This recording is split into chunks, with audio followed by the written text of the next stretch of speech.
adduunbay saxnaatayo saxa laga guurayo dibiya suri laga baxo iminkii haatanna waxaan ku soo dhaweynayaa deeqa aadan oo ka mid ah ardaydii ka soo baxday Abaaso iminkana deeqda waxbarasho u joogtaa waddanka Maraykanka iyadoo ay nasiin doonto warbixinteeda.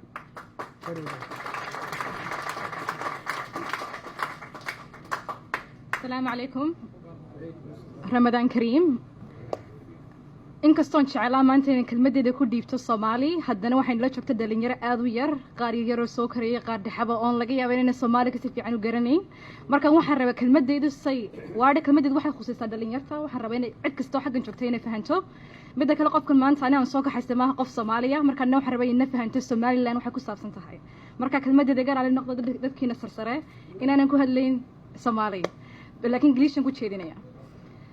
Thank you guys so much for inviting me today. I'm Deqa Aden. Yes, I'm an alumni of Abaaso School, and I'm currently working at the World Bank in Washington, D.C. And I recently met the ambassador at a very just casual meeting and I told him that I want to be involved as much as I can, since I'm like one of the youth who are arriving in the States, but who are also willing to go back at some point and want to invest in the country. As soon as we start having a dialogue about the country itself, what I'm about, what I do, I realized there's actually so much to do, but there also, Somaliland has already accomplished so much. And today I want to celebrate the great Somaliland that I know of. Thank you. So the Somaliland that I know of, it starts with a small story. About 3 months ago, I was traveling for work in Central Asia. As I was applying for a visa, I'm still traveling with my Somaliland passport. I went to the Tajikistan embassy and I said, well, I'm going to go on a business trip in Tajikistan. Here's my passport. The embassy guy was looking for visas. He couldn't figure out where the hell is Somaliland. But the great thing is, he didn't know Somalia either. So, which was fantastic. So the guy at the embassy said to me, he said, well, I'm so sorry, madam. I don't know anything about Somaliland. I apologize for the inconvenience. He thought it was a country, and the country didn't update their system. So he apologized and he said, we'll make sure Somaliland's in the system. I'm so sorry, here's your visa. He put the visa on my passport, and I left. So, thank you.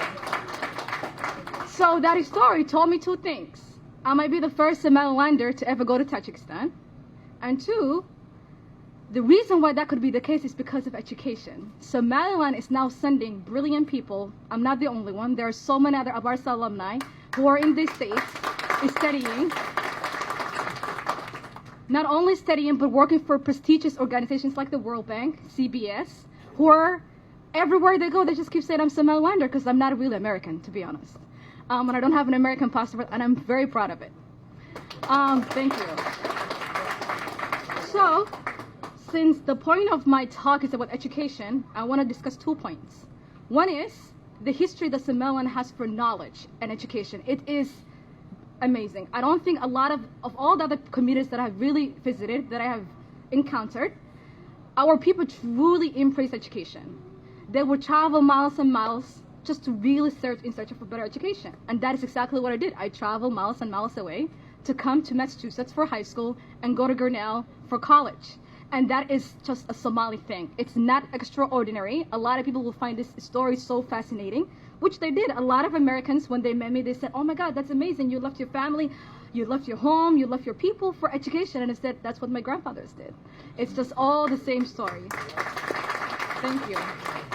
And that story is what really is putting Somaliland out there. It's really what we should always embrace and what we should really invest in.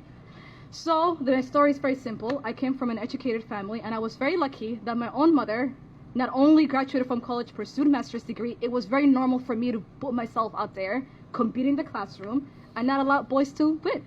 So my story is I like to call it a Somali mother's story, because a Somali mother would do whatever it takes to make sure that her kid would succeed at anything. Even if the Somali, although I was lucky that my own mother was educated, I have met so many Somali mothers who can't even read and write, but still will send their kids to school, would still beat their kids if they don't do well in school, because that is what a Somali mother does. She will make sure education gets done. So today, that is the story that I want to embrace. And recently, as I'm still working at the bank, and when you work for the bank, you get a lot of connections, and everybody wants to talk to you about a lot of random things. A guy approached me, emailed me, and he said, I am a teacher in Minnesota at a high school where 80% of the students are Somali. And he said, I heard about the Abaaso school, a lot of young Somali kids thriving in America, but we do have Somali Americans in America who may not be thriving at your level. So what is the difference?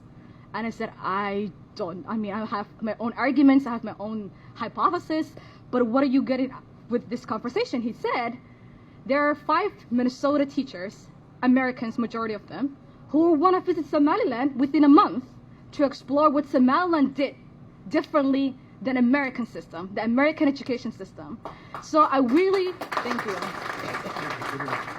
So at the beginning of June, there will be 5 American teachers, including a mental health counselor and a research associate, who will visit Somaliland, visit Abaaso school, and basically just want to learn what did Abaaso do right that they want to gain from, so that they can apply the system exactly to the American system, where a lot of the American Somali Americans are struggling.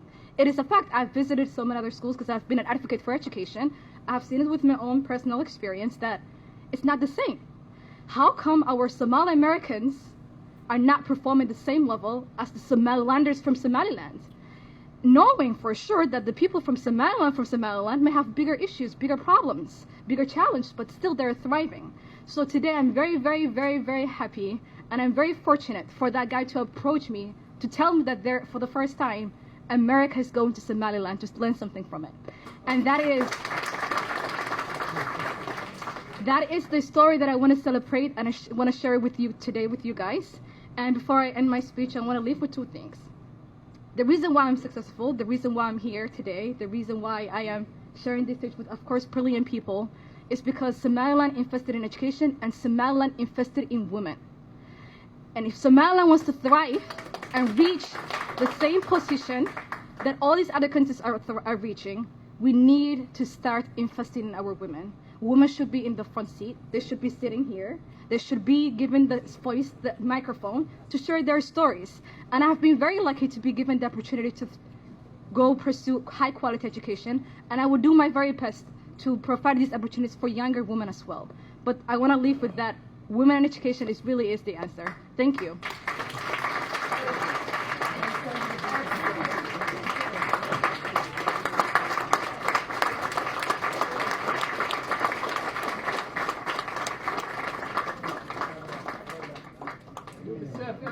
Yep.